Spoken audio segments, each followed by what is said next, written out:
Hi guys, Hollywood സിനിമകളിലൊക്കെ ഈ original തല മാറ്റിയിട്ട് മറ്റേ സൈസ് 5 തലയൊക്കെ വെക്കുന്ന കണ്ടിട്ടുണ്ടോ? അതുപോലെ എനിക്കും ചെയ്യാൻ തോന്നി. അതിനുവേണ്ടി ഞാനൊരു പെക്സൽസ് എന്ന് പറയുന്ന സൈറ്റിൽ വന്ന് എനിക്ക് വേണ്ട വീഡിയോ ഡൗൺലോഡ് ചെയ്തു. നേരെ ബ്ലെൻഡറിലേക്ക് വന്നു. കീൻ ടൂൾസിൻ്റെ ഫേസ് ട്രാക്കർ എന്ന് പറയുന്ന ആഡാണ് ഞാൻ ഉപയോഗിക്കുന്നത്. വീഡിയോ ഒന്ന് ആഡ് ചെയ്തിട്ട് ഞാനിവിടെ അനലൈസ് കൊടുക്കുകയാണ്. കാരണം വീഡിയോ ഒന്ന് പ്രീഫെച്ച് ചെയ്ത് വയ്ക്കാൻ ലാഗില്ലാതെ പ്ലേ ഔട്ട് ചെയ്യാൻ വേണ്ടിയിട്ടാണ്. അങ്ങനെ ഞാനിതിന് അനലൈസ് ചെയ്യുകയാണ്. അനലൈസ് ചെയ്തതിന് ശേഷം നമ്മൾ ഈ ചുവന്ന ബട്ടൺ പ്രസ് ചെയ്യുമ്പോൾ നമുക്ക് ഒരു 3D ഹെഡ് മോഡൽ ചെയ്യാനുള്ള സ്നാപ്ഷോട്ട് എടുക്കുന്നു. എനിക്ക് വേണ്ടാത്ത നെക്ക് ലോവറും നെക്ക് ലോവറും ഒക്കെ ഡിലീറ്റ് ചെയ്ത് കളയാണ്. എന്നിട്ട് ഞാൻ ഈ പറയുന്ന റെഡ് ബട്ടൺസൊക്കെ പ്രസ് ചെയ്ത് നമ്മുടെ ആ ക്യാരക്ടറിൻ്റെ തലയുമായിട്ട് മാച്ച് ചെയ്യുന്നു. അങ്ങനെ ആവശ്യത്തിനധികം സ്നാപ്ഷോട്ട് ഞാൻ എടുക്കുകയാണ്. ആ ഒരു ക്യാരക്ടറിൻ്റെ മാച്ച് ആകുന്ന രീതിയിൽ 3D ഹെഡ് മോഡൽ ചെയ്തിട്ടുണ്ട്. ആവശ്യത്തിനധികം സ്നാപ്ഷോട്ട് എടുത്ത് നിങ്ങൾക്കും ഇങ്ങനെ ചെയ്യാവുന്നതാണ്. താഴെ ലെഫ്റ്റ് ക്ലിക്ക് പുതിയ പോയിന്റ് ക്രിയേറ്റ് ചെയ്യാൻ, റൈറ്റ് ക്ലിക്ക് ഡിലീറ്റ് ചെയ്യാൻ, ടാബ് ഈ 3D ഹെഡ് ഹൈഡ് ചെയ്യാനും ഷോ ചെയ്യാനും ഒക്കെ ആയിട്ട് ഉപയോഗിക്കുക. ഇപ്പോൾ 3D ഹെഡ് ഇങ്ങനെ ഇരിക്കും. ഏതാണ്ട് അതുപോലെയൊക്കെ ഉണ്ട്. നമുക്ക് കുറച്ചും കൂടിയൊക്കെ പോളിഷ് ചെയ്താൽ കുറച്ചും കൂടി പെർഫെക്റ്റ് ആയി കിട്ടും. ഇതിപ്പോൾ എന്തായാലും എനിക്കൊരു 3D ഹെൽമെറ്റ് ഇതിൻ്റെ പുറത്ത് ആഡ് ചെയ്യാനാണ്. അത് കഴിഞ്ഞ് നമ്മൾ ഫേസ് ട്രാക്കറിലേക്ക് വന്നിട്ട് സ്റ്റാർട്ട് പിൻ മോഡ് കൊടുക്കുന്നു. ഇവിടെ വെച്ച് വീണ്ടും നമ്മൾ ഓട്ടോ അലൈൻ കൊടുക്കുകയാണ്. ഇവിടെ വന്നിട്ട് നമ്മൾ നേരത്തെ ചെയ്ത അതേ പരിപാടി ഇവിടെയും ചെയ്ത് കൊടുക്കണം. ഇവിടെയാണ് നമ്മൾ ഈ ഓരോ പോയിൻറ്റും ട്രാക്ക് ചെയ്ത് കൊടുക്കുന്നത്. ഇത് അനുസരിച്ചാണ് ഓരോ ഫ്രെയിമും ഈ 3D ഹെഡായിട്ട് ട്രാക്കായി വരുന്നത്. അങ്ങനെ ചെയ്താലേ നമുക്ക് 3D ആ അനിമേഷൻ ഈ 3D ഹെഡിൽ കിട്ടുള്ളൂ. എന്ന് വെച്ചിട്ട് ഞാൻ ട്രാക്ക് ഫോർവേഡ് ചെയ്ത് കൊടുക്കുകയാണ്.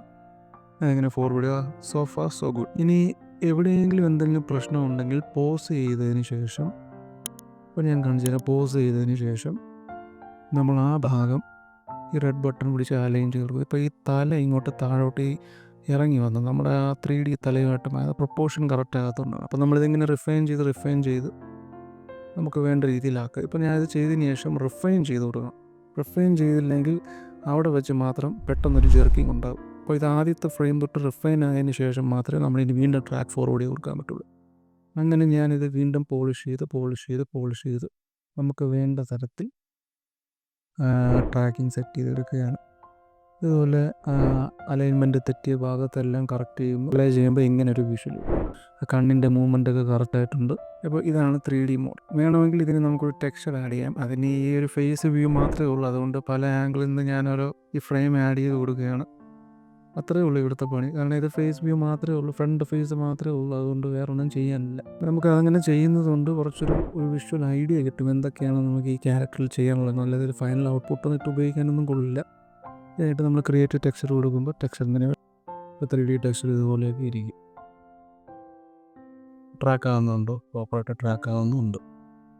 അപ്പോൾ അടുത്ത പരിപാടി നേരെ സ്കെച്ച് ഫാബിലേക്ക് പോകുന്നു. ഒരു 3D ഹെൽമെറ്റ് അടിച്ചു മാറ്റുന്നു. അതുകൊണ്ട് ഈ പറഞ്ഞ ക്രിയേറ്ററിൻ്റെ കയ്യിൽ നിന്ന് ഞാൻ അടിച്ചു മാറ്റുകയാണ്.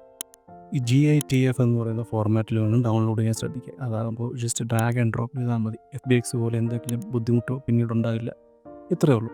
ഇത് കഴിഞ്ഞിട്ട് ഈ 3D ഹെഡുമായിട്ട് ഈ ഹെൽമെറ്റ് അലൈൻ ചെയ്യുക എന്നുള്ള പരിപാടിയാണ്. ഞാനിവിടെ അലൈൻ ചെയ്തിരിക്കുകയാണ്. നിങ്ങൾ കുറച്ച് സമയം എടുത്തത് അലൈൻ ചെയ്ത് കണ്ട് എക്സ്റേ വ്യൂവിലൊക്കെ പോയി കറക്റ്റ് പ്രൊപ്പോർഷൻ അനുസരിച്ച് ആ ഫേസിന് മാച്ച് ആകുന്ന രീതിയിൽ ഹെൽമെറ്റ് ആഡ് ചെയ്ത് നോക്കിയിട്ട്, അപ്പോൾ ആ ടെക്സ്ചറും കൂടി ഉള്ളത് കൊണ്ട് നല്ലൊരു രസമുണ്ട്. ആ ഹെഡും ഈ ഹെൽമെറ്റുമായിട്ട് നമ്മൾ പാരൻ്റ് ചെയ്തിട്ട് ഒബ്ജക്റ്റ് കീ ട്രാൻസ്ഫോം ഓപ്ഷൻ കൊടുക്കുന്നു. അപ്പോൾ പക്ക ട്രാൻസ്ഫോമായി. ഇനി നമ്മൾ പ്ലേ ചെയ്ത് നോക്കുമ്പോൾ കണ്ടോ കറക്റ്റായിട്ട് ട്രാക്ക് ചെയ്തു. ഈ ഹോളിവുഡിലെ ക്രിയേറ്റീവ് സിനിമയിലേക്ക് പോലും ചെയ്യാൻ നമുക്ക് കുറച്ചും കൂടി നല്ല വിഷ്വൽസ് ഒക്കെ ഉണ്ടായിരുന്നെങ്കിൽ അടിപൊളിയായിട്ട് ട്രാക്ക് ചെയ്ത് കുറേ കൂടി മോഡലിംഗ് ഒക്കെ ചെയ്ത് റെഡിയാക്കാറ്. അതുപോലെ ഈ 3D ഹെഡ് നമ്മൾ ക്രിയേറ്റ് ചെയ്ത 3D ഹെഡിനെ സൈക്കിൾസ് റെൻഡറിങ് ആക്കിയിട്ട് ഷാഡോ ക്യാച്ചർ എന്ന് പറയുന്നത് മോഡ് എനേബിൾ ആക്കണം.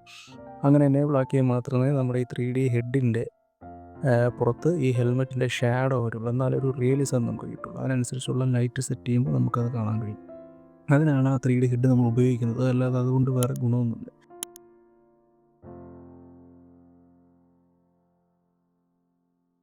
ഈ അടുത്ത ലൈറ്റിംഗ് സെറ്റപ്പിൽ ഞാൻ ഈ ഒരു HDRI ഇമേജാണ് ഉപയോഗിക്കുന്നത്.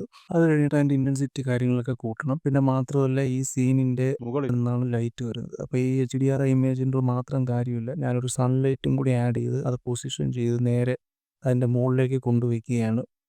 എന്നിട്ട് അതിൻ്റെ ഒരു കളർ ടോണും മാറ്റി ഈ ഒരു ആംബിയൻസ്, അതാണ് ആ സീനിൻ്റെ മൊത്തത്തിലുള്ള ലൈറ്റ് ടോൺ അതാണ്. അതുപോലെ ഞാനതിൻ്റെ ഇൻറ്റൻസിറ്റി ആവശ്യത്തിനനുസരിച്ച് സോഫ്റ്റ് ഷാഡോസ് വരുന്നതിനിട്ട് ഈ ആംഗിൾ ഒന്ന് അഡ്ജസ്റ്റ് ചെയ്യും. ഇപ്പോൾ നിങ്ങൾ നോക്കിയാൽ ഞാൻ ഇതിൻ്റെ ഇൻറ്റൻസിറ്റി കൂട്ടിയതിന് ശേഷം ഈ ആംഗിൾ ഒന്ന് അഡ്ജസ്റ്റ് ചെയ്ത് നോക്കുമ്പോൾ അറിയാം. അപ്പോൾ നട്ടുച്ച വെയിലത്ത് കിട്ടുന്ന ഷാഡോസ് പോലെയായി. പകരം ആ ആംഗിൾ സോഫ്റ്റാക്കി കൊടുത്തു കഴിഞ്ഞാൽ നമുക്കൊരു ഓവർ കാസ്റ്റ് വെതറിലുള്ള ഷാഡോസ്. അപ്പോൾ ഇവിടെ ഇതെങ്ങനെയാണ് ചെയ്യുന്നത്. അപ്പോൾ ലൈറ്റിങ്ങും കറക്റ്റായിട്ടുണ്ട്, നമ്മുടെ ആ വിഷ്വൽസ് മൊത്തത്തിൽ കറക്റ്റായിട്ടുണ്ട്. ഇനി പ്ലേ ചെയ്ത് നോക്കുമ്പോൾ ആ 3D ഹെഡിൻ്റെ ഷാഡോ ആ കറക്റ്റായ വിഷ്വലിൻ്റെ പുറത്ത് കിട്ടുന്നുമുണ്ട്. ഇങ്ങനെയാണ് നമ്മൾ ഈ ഹെഡ് ട്രാക്ക് ചെയ്യുന്നത്. ബൈ ദ വേ, ഒരു പ്രശ്നമുള്ളത് ഈ ആഡ് ഓൺ പെയ്ഡാണ്. വെറും പെയ്ഡല്ല, മന്ത്ലി സബ്സ്ക്രിപ്ഷനാണ്. പക്ഷേ 15 ദിവസത്തെ ട്രയൽ നമുക്ക് ഉപയോഗിക്കാം. അതുകൊണ്ട് 15 ദിവസം കൊണ്ട് ചെയ്യാനുള്ളതെല്ലാം ചെയ്യാം. എനിവേ, ഈ വീഡിയോ ഇഷ്ടപ്പെട്ടു എന്ന് വിചാരിക്കുന്നു. ഇതുപോലുള്ള വീഡിയോസ് കാണുന്നതിനായിട്ട് ഈ ചാനൽ സബ്സ്ക്രൈബ് ചെയ്യുക. താങ്ക്സ്.